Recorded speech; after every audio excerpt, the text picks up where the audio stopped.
मददगार भूत।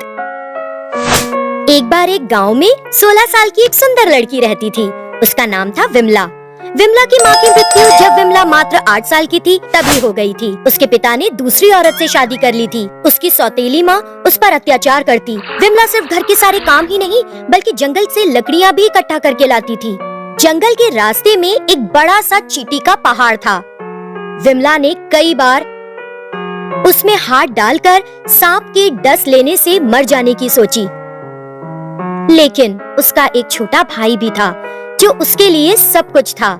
विमला उसकी देखभाल करती थी और अपने भाई के बदले खुद मार सह लेती थी। विमला जानती थी कि उसके मरते ही उसकी माँ उसके भाई को जमींदार के यहाँ नौकर बना देगी।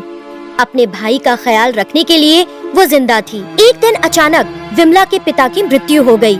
विमला ने सोचा अब उसका जीवन पहले से भी ज्यादा मुश्किल हो जाएगा, और जैसा कि उसने सोचा था उसकी माँ ने उसके भाई को जमींदार के यहाँ नौकर लगवा दिया। वो अभी 10 साल का भी नहीं है, वो क्या काम करेगा, उसको पढ़ने दो। 10 साल का है और भूख 25 साल के आदमी की तरह लगती है। तुम्हारा बाप अब जिंदा नहीं तुम लोगों को ऐसे अब बिठा के खिलाने के लिए। मैं उसके खाने का इंतजाम खुद कर लूंगी। अगर मैं जंगल से कुछ और लकड़ियाँ इकट्ठा कर लेती हूँ तो मुझे कुछ पैसे मिल जाएंगे।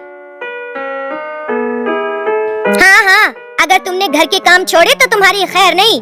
विमला घर के काम के बाद जलाने के लिए और लकड़ी लाने लगी और गांव में बेचने लगी। इस तरह कुछ दिन बीत गए। कुछ समय पहले उसकी सौतेली माँ ने गहनों के लिए कुछ पैसे उधार लिए थे। उसे विमला और इस उधार से छुटकारा पाने का उपाय मिल गया। एक दिन उसने विमला से कहा, 4 दिन में तुम्हारी शादी है। तुम्हारे पिता ज्यादातर गाँव वालों से उधार लेकर मर गए। अगर तुम जमींदार से शादी कर लो तो वो मुझे 5000 रुपए देगा। मैं सारे उधार चुकता कर चैन की सांस लूंगी। ये सुनकर विमला स्तब्ध रह गई। वो जमींदार एक मरीज था। विमला ने हैरानी से अपनी माँ से पूछा, क्या मैं उस मरीज से शादी कर लूं? विमला की हालत रोने जैसी हो गई। अरे वो मरीज नहीं है, बस उसका शरीर ऐसा दिखता है। बेवकूफी मत कर, उससे शादी कर ले, नहीं तो उधार चुकता नहीं होगा। अपने भाई के भविष्य के बारे में ना सोचते हुए विमला ने निश्चय किया कि शादी की बजाय वो खुदकुशी कर लेगी। वो आधी रात जंगल गई और उस चींटी के पहाड़ में अपना हाथ डाल दिया। उस चींटी के पहाड़ के पास एक पेड़ था और वहाँ पर एक भूतनी आई हुई थी। विमला को देखकर वो पेड़ से नीचे कूदी और उसे डराने के लिए चिल्लाने लगी। मगर विमला डरी नहीं। क्या तुम मुझसे डरी नहीं? तुम्हें पता है मैं कौन हूँ? मैं एक भूतनी हूँ। मैं तुमको मारकर खा जाऊंगी। मेरी माँ तुमसे भी ज्यादा भयानक है। भूतनी को विश्वास नहीं हुआ। मेरी सौतेली माँ तुम जैसी कुरूप नहीं, लेकिन तुमसे ज्यादा कठोर है।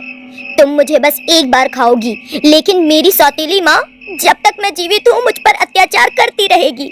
तुम नहीं समझोगी। मुझसे भी ज्यादा भयानक? तब तो मुझे देखना होगा। उसे देखकर तुम क्या कर लोगी? अगर तुम उसके साथ बस एक दिन भी रहो और जो वो कहे वो करो तब तुम समझोगी। अगर तुम उसे पैसा दोगी तो तुम्हारी शादी भी कराने को तैयार हो जाएगी। एक काम करते हैं, मैं अपना रूप तुम्हारे जैसा कर लेती हूँ। मुझे देखकर तुम्हारी माँ को लगेगा कि मैं तुम हूँ। एक पूरे दिन तुम्हारी माँ जैसा कहेगी मैं वैसे ही करूँगी। विमला को ये उपाय फालतू लगा, लेकिन भूतनी का उत्साह देखकर वो राजी हो गई। मैं कल आधी रात तक यहाँ रहूंगी। बिना देर किए तुम्हें वापस आना होगा और मेरे भाई का ख्याल रखना।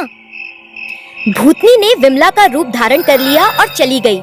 पूरे दिन विमला ने जंगल के फल खाए और मजे से इधर उधर घूमती रही।